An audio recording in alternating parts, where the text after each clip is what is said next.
Hello everyone, welcome to another email marketing talk show. Bia, how's it? Hello, good on you? Nice to have you. In this episode, we're going to talk about how many emails should you be sending a week? Is there a specific number or not? And if it is true that there is a specific number, what is it?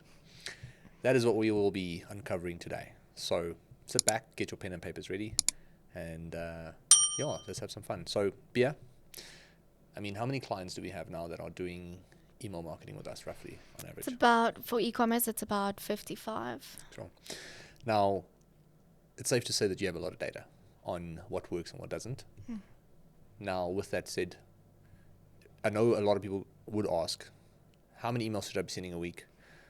But it's really not that simple.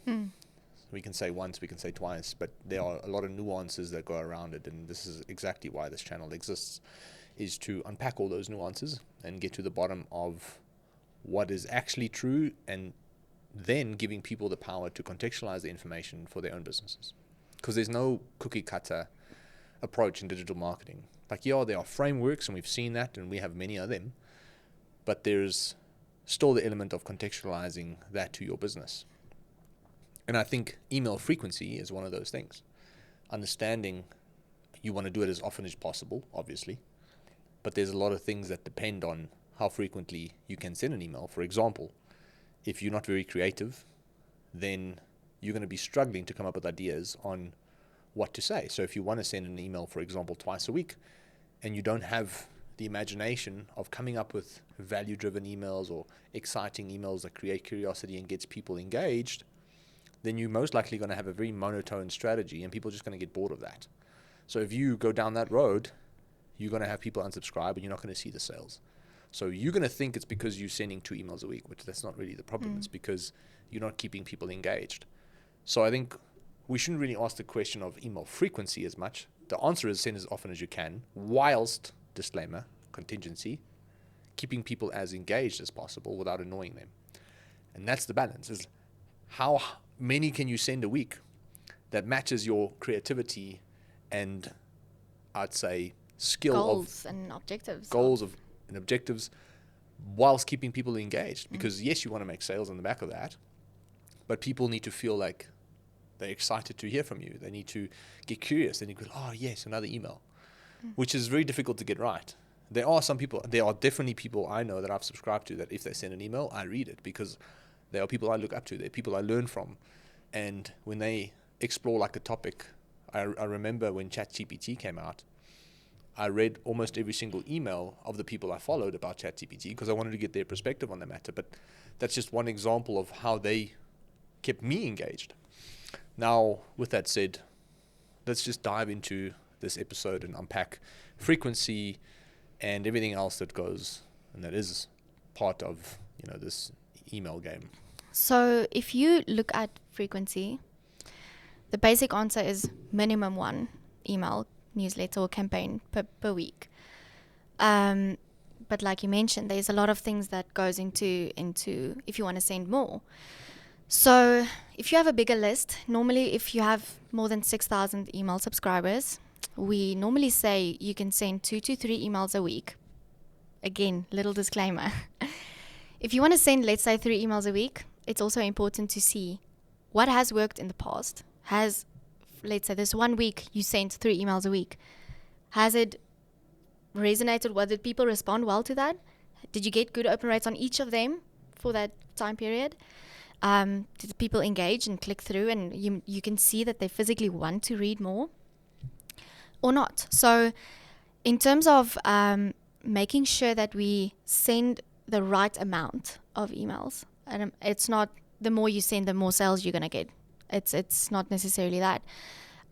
It's the types of email and the types of content you are sending. So if you hammer on 4, 5, 6, 7 emails about the sales offer, and the messaging stays the same throughout all of them, for example, massive sale, shop now. People, they've already opened the first and the second email. They haven't purchased. They're clearly not interested in that. So it's also making sure that you can think of or get that creativity and strategize, because I think a lot of people don't necessarily strategize their emails. They don't look at the importance of strategy. They just think, let's slap together an email campaign and send it out. I think it's safe to say that most people look at it as like, oh, it's already Thursday and it's 3 o'clock. I haven't sent an email campaign this week. Exactly. Yeah. Let's quickly slap something together so we can send it. And then, because of the limited amount of time that you really have to expand your creativity, you're stuck with, let's just put a special in front of them and hope for the best. Or let's just quickly promote the latest product and hope for the best. And even though there are some really good success behind sending a sales promotional email and a latest product email as well, again, there's certain things that you have to consider when doing so. And again, doing it over and over and over is going to most likely annoy the people in your email list, which means that they're going to unsubscribe. So the question is, how can you send as many emails as possible that's actually making you revenue whilst keeping people excited and engaged? So how you monitor that would obviously be your unsubscribe rate. That's the direct indication of whether people are enjoying or appreciating what you have to say or not.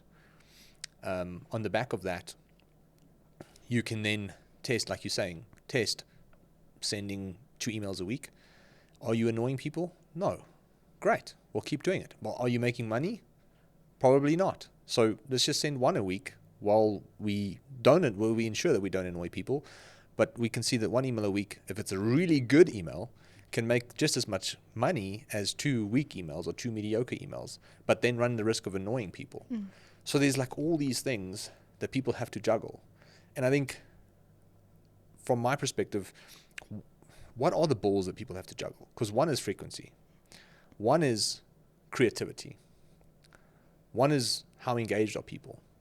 Because if you understand all the balls that you have to juggle, you can juggle them any way you want, as long as you keep them in the air. It's important to look at the metrics. So you look at, the click-through rates and the open rates, and you can see, you can actually make a data-driven decision from that and create your strategy from that. The data tells the story. Exactly. So I wanted to add on that the strategy. Let's say you have a new product launching. What we've seen is you can have the next 8 email campaigns focused on that new product, sure. But the strategy behind that has to be different. So before the actual product launches, you can send an email campaign to hype people up, to get them excited, mark their calendars. The new product is coming. It'll fight or it'll solve all of these problems that you might have. It'll, look at the pain points that people might have before even knowing what the product is. Getting them interested, getting them to click through maybe to the website, to a page that just excites them, maybe with a blurred image on that product page, and getting them excited. And then the product launches, there are so many angles that you can focus on in that specific product specific email. So first of all, focusing on this product is launched. Here's the email campaign of the product just launched. Then after that, you can focus on the go deep into the benefits of the product and the value that it can add. And then you can send an email about testimonials and reviews about the product that you already have these testimonials. Can you believe it? And then you can send an email about an offer on that product. So there's so many ideas that when you first sit down and you'll be able to strategize and see, what can I actually do with this? If you plan it out, creativity, like you mentioned, is also a lot more. Yeah, I think the success is limited to your own imagination at the end of the day, because that's really what it comes down to, is like how you can move all these balls and juggle all these balls whilst keeping them in the air. And I think a lot of people drop some of them. They focus on frequency, but then they neglect the creativity behind the email that keeps people engaged and excited. And like you said, now you can send 3 or 4 emails that touches on the same topic, which is a new product, but there are different creative angles that you can use to carry the message across. And how I look at it as well is almost like if you asking someone out on a date, okay? If I had to ask someone out on a date and they go no, what are the odds of me asking them the next week again on a date? You know what I'm saying? It's like 100%. Yeah, probably me. I would be like, I'll ask until I get the yes. But it's only because I'm a marketer, because next time I'm going to ask you out, I'm going to put a new cologne on. And I'll be like, hey, how about now? And then you're going to be like, no, and I'm going to get a new haircut. And then I'm going to come like, how about now? And then you still say no. And then I'm going to come and put a new wardrobe on. So now I've got a new haircut. Now I've got a new wardrobe. Now I smell nice. We're like, how about now? You're going to go, I'll give maybe, you a shot. maybe. Let's just have coffee first. And I think the analogy that I'm alluding to is that if someone didn't act on what you've put in front of them, then it's up to you to come up with a different creative angle in order to potentially get the yes. So that's where email can come into play and make a really big difference for your business. Because I think what most people do is like, buy this product, no. Okay, buy this product, no. Buy this, unsubscribe. Email doesn't work. Email doesn't work. Guys, I'm tired of email marketing. It doesn't work. No, it's just because, one, nobody told you about all the balls that you have to juggle, and two, you were limited to your own imagination, and you didn't really take the time to figure out how you can creatively get the right message across in order to get that person to say yes. And I mean, to be honest, using ChatGPT to help you with just the email themes and ideas is something we've also used in the past and previously.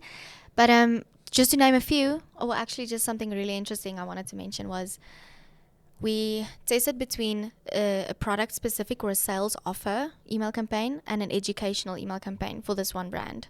What we did was this 1 week we sent the sales offer, or not necessarily an offer, but just focusing on a product and trying to sell a product.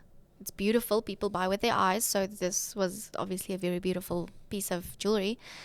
But then the next week we sent an educational campaign around jewelry.